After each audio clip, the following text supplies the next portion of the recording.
So problem 48 is pretty similar to the previous one, but the one kind of added complication is that it's not two objects with identical masses.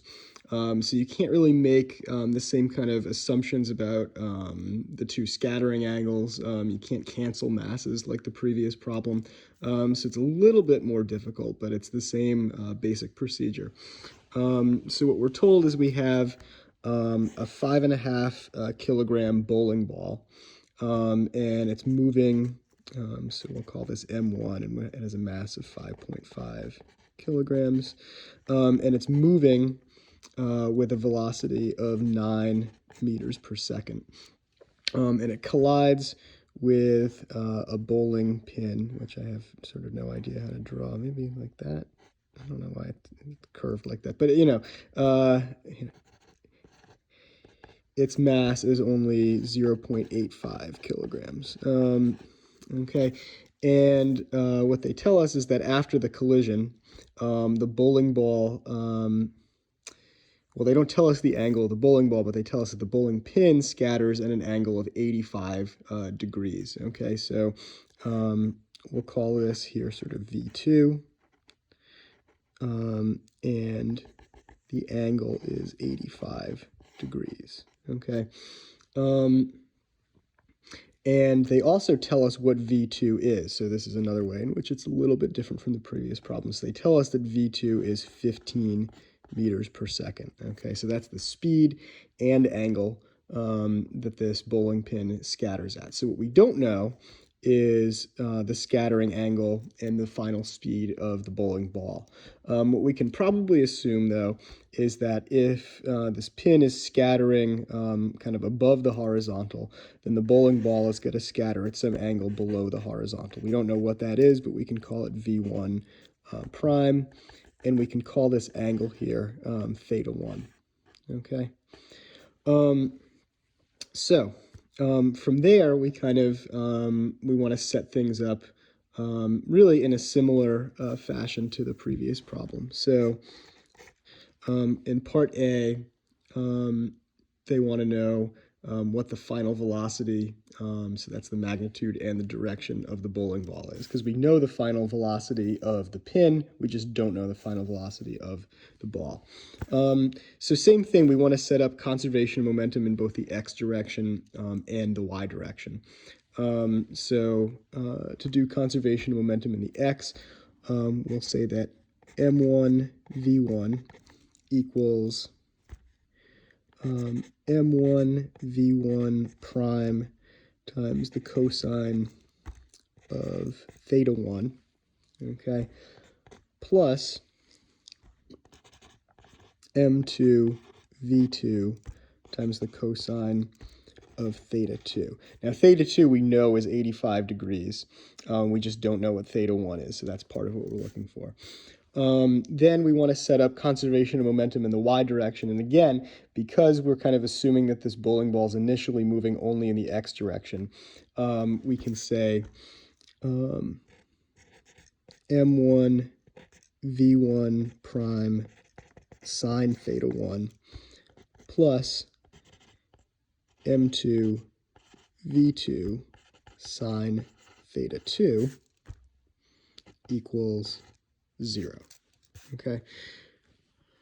So from here, what we want to do basically is the same thing that we did in the previous problem, where we want to isolate one of the variables. It sort of doesn't matter which variable we isolate, although you might be able to see here, it's a lot easier to isolate V1, for instance, or V1 prime, because we know all these things. We know what M2 is, we know what V2 is, and we know what theta 2 is. So we can say M1 V1 prime sine theta 1 equals negative M2 V2 sine theta 2. Okay, and then we can just divide through by m1 sine theta 1 if we want to get v1 prime isolated. So v1 prime equals negative m2 v2 sine theta 2 all over m1 sine theta 1.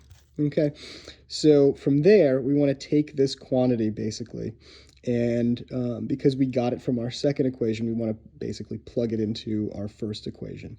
So we can kind of see what happens when we plug it into our first equation. Now, our first equation has m1 in kind of the numerator, effectively, and then we have this whole thing is going to be going in for v1. So we have an m1 up here, we have an m1 down here. That means those m1s are going to cancel out, which is nice. We also have cosine theta 1, and we have sine theta 1 here, so that we can turn into cotangent of theta 1. Okay, so as we plug that in, we'll get m1 v1 equals, and then again we're canceling those m1s, so we're going to have minus m2 v2 sine theta 2, and then we're going to have the cotangent of theta 1. Remember, theta 1 so far is the only thing I've written down here that we don't know. We know what theta 2 is, we know what v2 is, we know what m2, m1, and v1 are, okay? And then we have this second term here, okay, plus m2 v2 cosine theta 2, okay? And then it just becomes a matter of rearranging, okay? So we're going to have, let's see, we'll have minus m2 v2 sine theta 2 cotangent theta 1, okay? And then we're going to just take this and we're going to subtract this second term over from here, equals m1 v1 minus m2 v2 cosine theta 2, okay?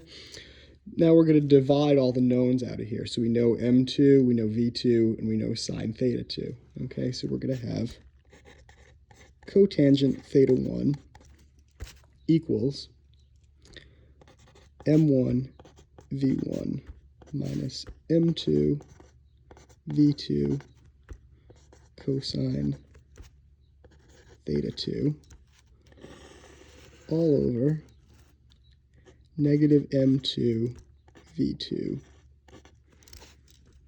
sine theta 2. Okay. Now remember that the cotangent is cosine over sine. So if we want to rewrite this as tangent, which will make it a little bit easier to find the angle, we can just flip the numerator and denominator here as well. And so if we took the inverse cotangent of this, we'll get theta 1. If we take the inverse tangent of the reciprocal of this, then we'll also get theta 1. Okay, so theta 1 equals the arctan, okay, or the inverse tangent of minus m2 v2 sine theta 2 all over m1 v1 minus m2 v2 cosine theta 2, okay? And at this stage, we can finally plug stuff in and figure out what it is. So, put on our calculator. We do minus m2, which is 0.85, times v2, which is 15, times the sine of theta 2, which is 85. Okay, so that's the numerator, negative 12.7 something.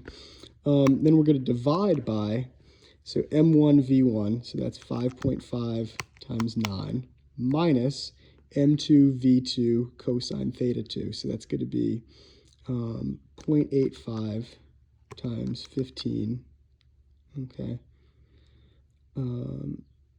times the cosine of 85, okay, and we get negative 0.26, okay. Then we're going to take the inverse tangent of that, okay, and we get theta 1 is negative 14.7, we'll call it. Negative 14.7 degrees, okay? Or we could call it 14.7 degrees south of east, okay? So we didn't know what this angle up here was, but now we can say, right, that this is a 14.7 degree angle, okay? But it's just measured underneath the horizontal line rather than above it, okay? So from there, we can plug that in to really either equation and find what that velocity is, okay? And again, probably the easier thing to do is to use this second equation here, okay? So if we want to know what that velocity is, we'll do minus m2 v2 sine theta 2, so that's going to be minus 0.85 times 15 times the sine of 85, okay? And then we're going to divide by m1, so 5.5, times the sine of negative 14.7, okay? That's theta 1, okay? And we get v1 prime, which is what we're trying to solve for, is about 9.1.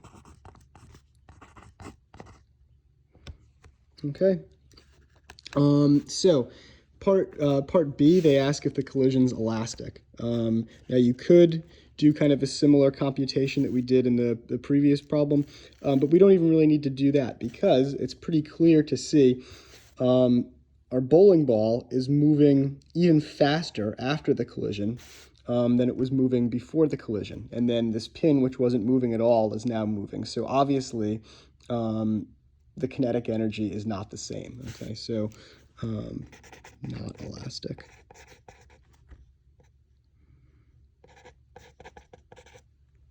Okay, not elastic, that's all you need to say. And in part C, they want to know why the linear kinetic energy is greater after the collision. So we haven't really covered rotational dynamics yet, or rotational kinematics even. But basically what's going on in the collision, I'm not even going to write anything, and we'll cover this later on in the year, but just, kind of out of a curiosity.